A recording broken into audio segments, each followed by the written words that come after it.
You may recall our Rebel News live event that took place last May. In fact, perhaps some of you viewing this video were in attendance that day. The event featured an all-star cast of speakers, including Donald Trump Jr., Viva Frey, Billboard Chris, Glenn Greenwald, Chris Pavlovsky, April Hutchinson, and many more. Indeed, talk about Avengers Assemble.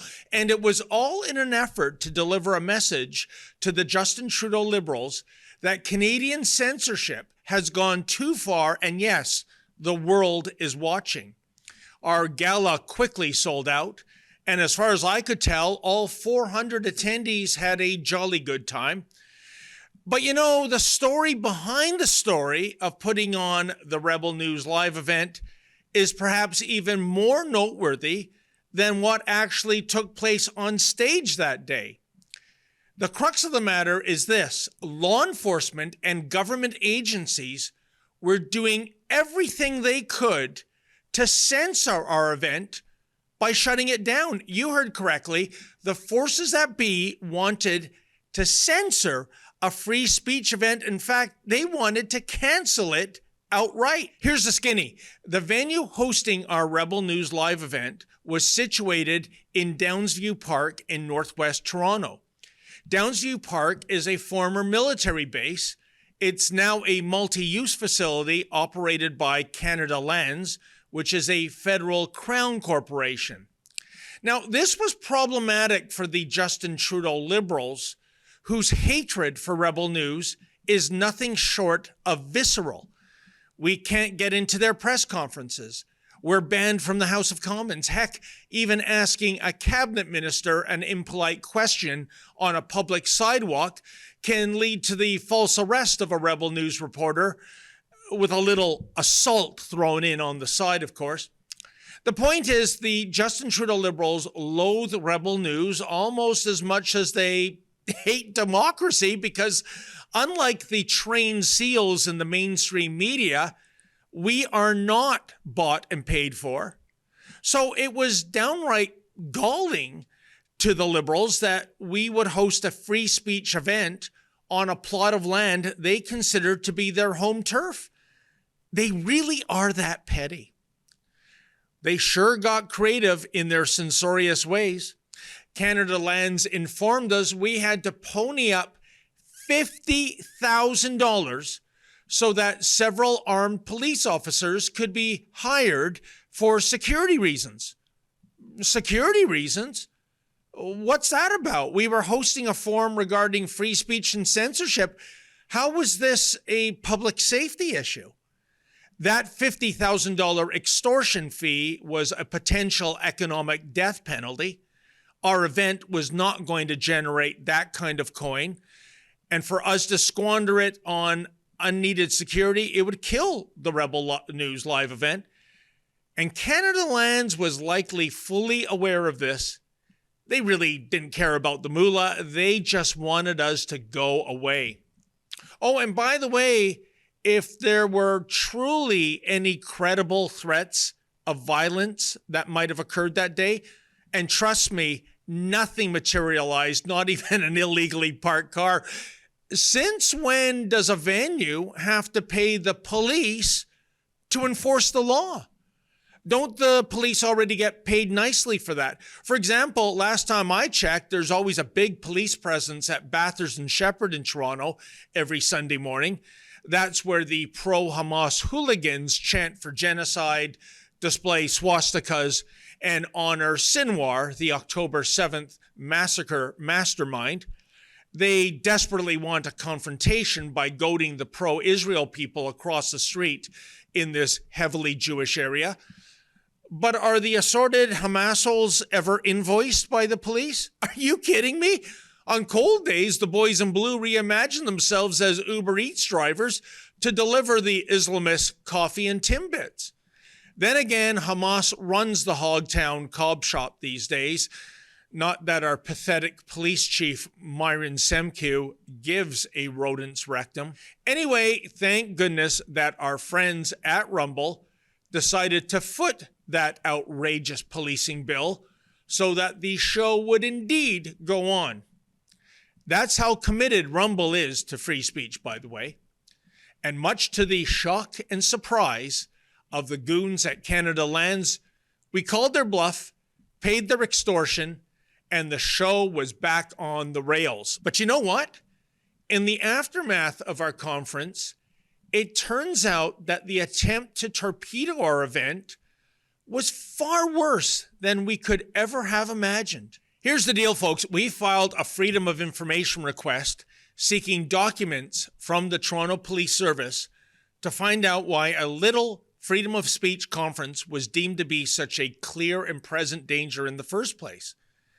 It took months to get the relevant documents, but we got them, some 100 pages. Par for the course, much of the information is redacted.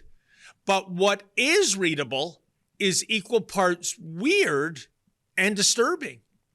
And talk about a climate of fear, loathing, and paranoia, like a chapter lifted from Orwell's 1984. For starters, the ringleader behind the campaign to cripple our event is Melody Carroll. She's the so-called community relations officer at 31 Division. She comes across as officer-friendly in her correspondence, often using nicknames when addressing colleagues. But behind the smiles and pleasantries, she's really a censorious thug. Oh, and what a busy bee she was in the days leading up to our event. In addition to several police officers, Melody also reached out to the Toronto Fire Department and paramedics. She even reached out to another police force. What did Melody think was going to happen that day? A full-on riot? If so, who would the rioters be rioting against? Themselves? It's baffling. Melody certainly has a warped opinion of our company. She describes Rebel News as, quote, a Canadian far-right political and social commentary web-based media organization, end quote. She also describes us as a, quote, far-right extremist group, end quote. Extremist group? Really? Isn't that a synonym for a terrorist organization these days? Unbelievable. By the way, just what constitutes being far-right in the first place? Someone who espouses an opinion that is slightly to the right of Mao Zedong? Here's another weird thing about Melody, and weird is the only descriptor I have. You see, she made sure to identify who's who in the zoo, sending out a very detailed list of all the speakers as well as the names of Rebel News staffers. But here's the thing, and folks, I don't know whether I should feel honored or whether I should feel really afraid, but whenever Melody references me, my name is presented in boldface type. Why would that be? It's kind of like she's intimating that all the free thinkers at Rebel News Live are dangerous, but this Menzies character, watch out. He's the most toxic of all. You know, folks, it seems to be so downright chummy down at the cop shop these days, wouldn't you say? When Melody refers to another female police officer, she uses the salutation of, hey, girl. And then there's Ellie Dimitri-Koupoulos of the York Regional Police Service. And when she refers to Mark Furzicott of the Toronto Police Service's 31 Division, she calls him Furzy. That's right, Furzy. I suppose Furzy is his nickname, much like Fonzie was the nickname for Arthur Fonzarelli. Gee, do you think Furzy wears a black leather jacket too? Anyway, here's what Furzy stated about yours truly, quote, we are going to do our best to stay away from the antics of David Menzies, end quote. Oh my God, if only the police would do their best to stay away from me. The Toronto Police, the RCMP, the OPP, they arrested me 5 times last year alone for, I don't know, asking impolite queries. By the way, that's a very interesting word Furzy uses. Wouldn't you say, antics? The definition of antics is, quote, foolish, outrageous, or amusing behavior. Funny how? I mean, funny like I'm a clown, I amuse you? In any event, Melody goes on to state the following, quote, also let the tenants at 35 Carl Hall Road know this is the venue building. 1. A pre-nursery school have been notified of these events. 2. Drive Test have been notified of this event. 3. Al Hool have been notified of these event. Let York Regional Police know. End quote. Okay, grammatically incorrect, but you get the gist of what she's saying. Namely, other businesses have been notified about what exactly? Again, what did law enforcement think was going to happen that day? That attendees of our event would descend upon a nursery school and a drive test facility? And do what exactly? Furthermore, why did Melody think it was a good idea to get the York Regional Police Service involved? After all, Downsview Park is situated in Toronto, not York Region. What gives? Alas, as I further delved into the documents, I came across the ostensible policy reason for requesting assistance from York Regional Police. And at this point, folks, our story goes from weird and creepy to downright disturbing. You see, being the great detective that he is, Furzy somehow discovered that guests of the Rebel News Live event were staying at the Novotel Hotel in Vaughan, which is indeed situated in York Region. And when York Regional Police Officer Detective Constable Eltheria Dimitra Koupoulis received this information from Furzy, she could barely contain her excitement as she sent a mass email out to several of her York Region Police colleagues. Quote, hey all, 4 exclamation marks. Got this from TPS, just 1 exclamation mark. See below, again, just 1 exclamation mark. By the way, this officer is with the Technical Investigations Unit / Cybercrime Section. What the hell is going on? Did the cops think our guests were going to commit cyber crimes? Or then again, maybe it's the other way around, which is to say, did the York Regional Police put our guests under surveillance? If so, for what reason? Is that where we are now in Canada? If it is deemed that you are guilty of wrong thought, gun-toting Big Brother is watching you? Back to Melody. In the department of All the King's Horses and All the King's Men, she also reached out to the Alcohol and Gaming Commission of Ontario. Methinks she was searching for some legislative loophole in the Liquor License Act. Maybe were we serving booze without having the necessary special occasion permit, perhaps? Well, then, that would give the cops an excuse to rush into the venue and shut it down. You know, like they used to do during the speakeasy days when probation was a thing a century ago. In any event, Harley Theakston of the AGCO informed Melody that the only alcohol to be served that day was beer and wine for the VIP dinner on Saturday night for approximately 75 guests. In other words, everything was on the up and up. I'm sure that information was met with poor Melody exclaiming, curses, foiled again. And check out this rant from Kimberly Moser, she, her. She's the manager of external communications for Toronto Community Housing. And she chimes in with this, quote, background information, end quote, regarding the event. Essentially, she tries to cast Rebel News and Donald Trump Jr.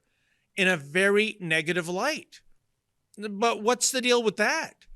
Toronto Community Housing is the largest social housing provider in Canada and the second largest in North America. It is wholly owned by the City of Toronto and operates in a non-profit manner. It represents some $9 billion in public assets. So riddle me this. Why in blue hell is Kimberly Moser, she, her, getting involved in trying to torpedo a free speech event? Well, I reached out to Miss Moser, she, her, and she actually did get back to me saying her concern was the following, quote, because this event was located in close proximity to a TCHC office, this information was provided as background to staff who could be affected by higher than normal traffic or crowds in the area, end quote. Oh, I see. She was concerned about traffic and crowds. Folks, do you know Downsview Park sits on a plot of land that is 291 acres, and that our event featured only 400 attendees? In the past, Downsview Park has hosted rock concerts and the Pope, with crowds ranging from 500,000 to more than 800,000 people. But Moser, she, her, was allegedly fretting about a 400-person gathering? Seriously? Oh, it gets worse. Check out this email correspondence. Quote, we need to have a game plan re our employees accessing and leaving 35 Carl Hall if protest is not as peaceful as forecasted, end quote. No, well, wait a second. What's this about a protest? Is that Ulrich's way of describing a Rebel News live event? That a free speech, anti-censorship gala is a protest? Or did he think that the likes of Antifa would show up to protest our event? It's not clear. What is clear is that Miss Moser, she, her, is not being genuine when she states that Toronto Community Housing was simply concerned about traffic and crowd issues. Newsflash for Miss Moser, she, her, your organization's bailiwick is trying to find subsidized housing for those in need. There are more than 100,000 people on a waiting list for subsidized housing in Toronto. I'm sure you've heard about this little thingy called the housing crisis. Shouldn't that be your priority? Kindly show me where in your six-figure taxpayer-funded job description that your agenda involves sabotaging a free speech event. I guess what I'm trying to say here, Miss Moser, she, her, or perhaps you're a them, there these days, who knows? What I'm trying to say is please adhere to the following words of advice, courtesy of The Rock. Know your damn role and shut your damn mouth. Of course, maybe I have things wrong. So I reached out to some of the law enforcement officers involved in Operation Rebel News, or whatever it was called. Check out my very brief phone interview with Melody Carroll. Hi, this is PC Carroll. Yes, hi, PC Carroll. How you doing there? It's David Menzies calling from Rebel News. And Yeah, David, I can't talk to you right now. I received your email. You'll have to contact our corporate communications, okay? yeah, they will not communicate with us. And one of the questions I had was, I'm just a police constable, so you'll have to contact them, okay? I'm so sorry. but you were very, I wish you the best of luck. you were very, very active in, trying to cancel our Rebel News live. Hello? Wow, she almost sounds fearful. I'm just a police constable. No, you're not. You're a censorious thug and you're a coward. And now that you've been outed, Melody, you are undoubtedly ashamed of yourself. Now, check out this reaction with Furzy. Well, I'm not sure if it is Furzy. The fellow on the other end said his name was Smith, but I wasn't calling Furzy's office line. I was calling Furzy's cell phone number. Anyway, check it out. Yes, hello. I'm looking for Detective Furzicott, please. Oscar speaking. Yes, it's David Menzies of Rebel News. How you doing there? I will put you on hold and look for him. Thank you. Can I take a message for him? Oh, absolutely. And sorry, sir, your name is? Smith. Oh, okay. Yes, Mr. Smith. This is odd. I don't know if I have the wrong number. I had this as Detective Furzicott's cell number. No. So, Menzies, M-E-N... Z-I-E-S? A number that you can be reached at. Yes, 416 Roger. 807 Yep. 8318. I'm just curious, sir, why you would be in possession of the detective's cell phone. Numbers get moved around. Oh, okay then. Do you have a new cell phone number? I don't want to bother you. No. What best if you reach him at an email address would be the best way to get a hold of him. Indeed, I did send him an email earlier today, and I just wanted to confirm that he received it. But you're able to pass a message along to him? I will do my best. And being March break, it could be that he's not reading his emails right now. Oh, okay then. He could be off. I see. Well, if you're able to send him a text or what have you, that would be most appreciated. Will do. Is anyone buying that? I also reached out to Sergeant Ernst Carmichael of the York Regional Police Service. Folks, he's a real piece of work. So I wanted to speak to Sergeant Carmichael and get clarity. I've left him a voicemail. I've sent him an email. The police officers on duty said he's on days off. He won't be back for another 4 days. And in the meantime, we'll just have to await on a response. I'm not hopeful of it. Also wanted to ask him about a little incident he was involved in back in 2013. You see, Sergeant Carmichael, when he wasn't a sergeant, he was charged and convicted of beating a 63-year-old Richmond Hill resident. He actually kicked this man in the head 3 times. And what was the penalty for that? Well, it was 12 months probation and 100 hours of community service. And here we are in 2025. Officer Carmichael is now Sergeant Carmichael. You know, it's kind of like Officer Bubbles in Toronto. He's a sergeant now, too, despite his abhorrent policing. Greg Dumichel of the RCMP, he hasn't been penalized. He hasn't been confined to desk duty after his assault and false arrest of me going back a year ago. Naturally, this bully/coward did not return my request for comment either. But folks, back to the attempted derailing of our Rebel News live event, which is to say, talk about much ado about nothing. How many thousands of dollars worth of policing went into this operation? How many hours were needlessly squandered? Still, the question arises, if the police were the puppets in this dark drama, who were the puppet masters? Was it Mayor Olivia Chow or Liberal MP Yara Sachs, this self-hating Jew, by the way, denounced our event on social media? Or was it Premier Doug Ford? Or was it the big kahuna himself, Justin Trudeau? Or maybe it was all of the above. It's likely we will never find out the answer to that query. After all, our FOI to get information about the meeting Trudeau had with Chief Demkew last year was denied.